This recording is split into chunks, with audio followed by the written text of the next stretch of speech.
completely. And £240,000. Andy Slaughter.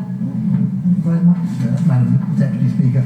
I hope that I'm in a position to assist some of the members who feel that they are in the dark or confused by what's in their STPs. That's not because my own sub-region, North London, is one of the two, I think it is, who have officially published their schemes, because I fear it is, like most NHS documents, written in that that particular style and language, which makes it very difficult for the ordinary public to understand.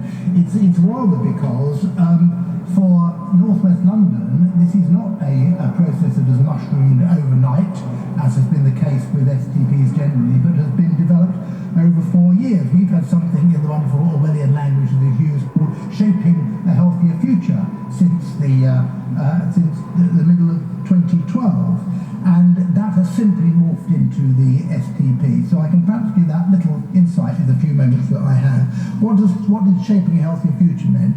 It meant the loss of 500 acute beds. It meant that of our 9 major emergency hospitals, 2 would effectively be downsized to primary and treatment care, and 4 of A&Es would lose all their consultant services, and that, as far as I'm aware, is still the plan. What has become clear with the transformation into STPs is this is very much about money.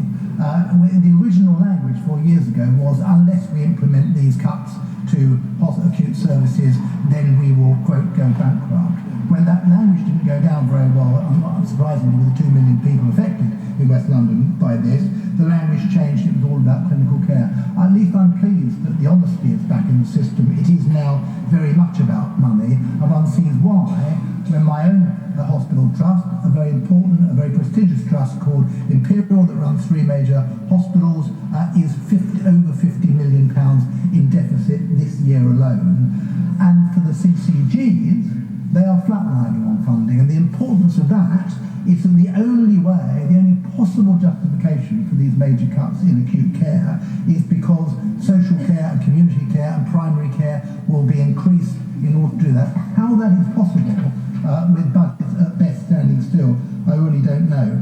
The other interesting factor is the delays that have occurred over those times.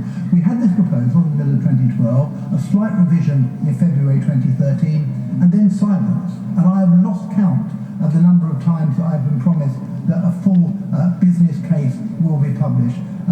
I act as the unofficial shop steward for the 11 Labour MPs in the sub-region. I summon them all to a meeting and say, you're going to get the business plan this month. It was going to be next Tuesday, and we were all coming in the recess to do that. And guess what? It's been put off to at least after the new year. And moreover, the plan has been now thought to be so unwieldy, so difficult to achieve, it's been split in 2. And as far as my own hospital, Charing Cross, which was due to lose 90% of its acute beds and its consultant emergency services concerned, we simply do not know when those proposals will now be published, but it's already been taken outside of the STP process. In other words, it's beyond the 5-year horizon. Nothing will happen until 2022. Now, in one way, of course, I'm delighted that the demolition balls are not going into Charing Cross for that period of time.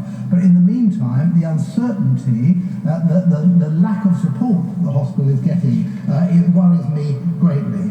So I say that these are a Trojan horse for cuts, and I say that these are about cuts in acute services before there are compensatory services, and that for that reason members should be extremely concerned about them and extremely worried about them, and I'm happy to share my pain and knowledge on the subject if any members wish to hear it.